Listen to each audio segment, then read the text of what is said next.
Alright, this video right here is about to split the comment section in half because some people swear Jamaican Patois is just broken English or slang, while others swear on the hill that it is a language. But this young woman, she came with facts, not vibes. So before you can even pick a side, listen to what she has to say next, because it changes the whole argument. Don't know who needs to hear this, but patois does not confuse children. Shame does. I really feel like we need to remove the shame from speaking patois, like it doesn't form a whole culture. I don't think I've ever come across a child of an immigrant that's told to stop speaking Spanish at home, or stop speaking Italian at home, or stop speaking Yoruba. I've never come across a child of an immigrant who is told that the way how they're speaking when they're speaking their mother tongue is not proper, or you're only allowed to speak this way in certain places. Speaking patois does not mean that you speak badly. It means that you speak the language of our ancestors. It means you speak the language of freedom. Patois is the language of Akan, the language of Igbo people, the Spanish, the English, all mixed in one. It's a multitude of languages which was created to confuse the enemy, which was designed to give us freedom. A child that can speak multiple languages or multiple dialects is culturally rich. I agree.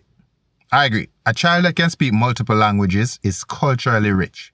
And like she said before, you don't hear people with Spanish background telling their kids don't speak Spanish, or French background telling their kids don't speak French.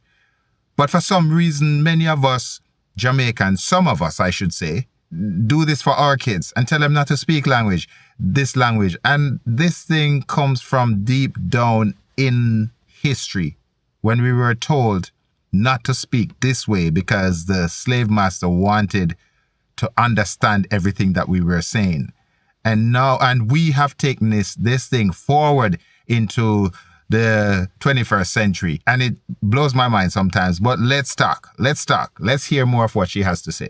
Their brain is flexible. Iron sharpens iron, and one benefits the other. There is nothing shameful about speaking patois, and there's nothing shameful about someone trying to learn their mother tongue, trying to connect with their culture. Now, I'm not saying that we should speak patois everywhere we go, because the reason why language is created is to build connections. It's a communication tool. It should be used in the right context. If you're an expert in patois and you see somebody try, don't shame them. Teach them. Teach them the correct grammatical way to speak patois. Teach them about the past tense and the future tense. Teach them where you did a do and where you a go do. Each one teach one. So whether you're near or far from the Caribbean, let's celebrate a Fubi culture. Right there, so. That was well said. That was well put together. She has said so much, and I know, like in the comments, many of us are going to say it's not a language. There are so many things I've heard. It's not a language because it's based too much in English. It's not a language because it doesn't have a structure. It's not a language because of this and that. And I'm here to oppose that. And I'm going to say something to you. For the people who say it doesn't have a structure, all we have to do is structure it. It does have a structure, but it's not written. It's not a recorded structure. Now, for the people who say it has too much English and it's too close to English and it's broken English, let me say this. Spanish and Portuguese are extremely close. The people who speak Spanish can understand Portuguese to a great degree. As a matter of fact, let me stop talking. So before I start talking, I like to go and do some research. So I did some on this. Spanish and Portuguese are incredibly closely related, often described as sibling languages within the Ibero-Romance family.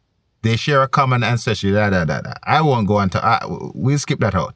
But the part I want to highlight the most is this part that says the relationship is so close that they share an estimated 89% lexical similarity, meaning nearly 9 out of 10 words have a cognitive, a related equivalent in other language. Meaning, these two languages are almost the same.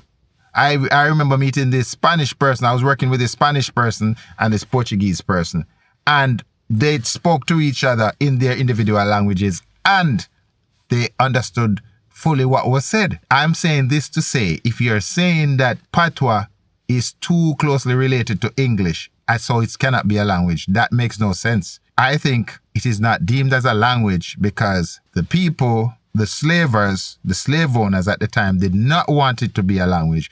And us, as modern people, still can't see past what the slave owners were trying to accomplish, if you get what I'm saying. Anyway. Jamaican Patois literally tells us where our ancestors are from. I saw a post online the other day that said Jamaicans are not from Nigeria, but the language literally tells us another story. Whilst Jamaicans are not solely from Nigeria, we can't deny the history. Jamaicans are from a multitude of places. You know where the word una comes from? Igbo, a Nigerian language meaning you. Do you know where the word obia comes from? Igbo, meaning doctor. Do you know where the word nyam comes from? Fula, a language spoken in Nigeria and Ghana, which means to eat.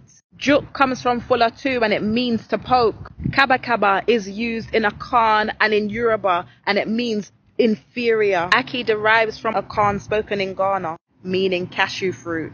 Duppy comes from Akan too, meaning ghost. Anansi comes from Akan, meaning guess what? Spider. And Jino derives from the Ghanaian languages Akan and Twi, which means someone to not be taken seriously. Jamaican Patois literally tells us that we come from a variety of places in West Africa. It's also made up of Spanish, Portuguese, and of course English, with a sprinkle of Arawak. And that's why they say out of many one people, because the language tells a story. The language tells us where we came from. And that's why it's always good to do your research. So if you're one of them who think that we don't have African ancestry, then we can look at this. This is Exhibit A, right there. We do have African ancestry. And it's just the root of Patois and how, you see, we are ingenious people. And we actually made a language because the slaves came from different backgrounds in West Africa, different cultures, different tribes in West Africa. And we all came together and made a language. And I think it should be celebrated. Other people are celebrating our language, but we are somehow not celebrating. But for the half of the comment section who loves our language and celebrates our language and do not fight to speak the language of colonizers or the slave owners, then I hear you. But I'm not ridiculing anyone. I'm just encouraging you. Take another look. If you think Patois shouldn't be a language, take another look. Look at other languages. Look at some variations of the German language in Europe and see how many different versions of the German language there are. And they are still languages. So let's embrace where we come from. Let's embrace our language. Let's embrace our culture, our ancestors. So let me know in the comments. You know, we're always in the comments getting things done and saying things. So remember, it's not just a destination, it's the journey. And I'll see you on the next video. And we have something special coming up for the channel, but we'll talk about that. Like the video, follow, subscribe, whatever you can, and I'll see you on the next one. God bless. Later.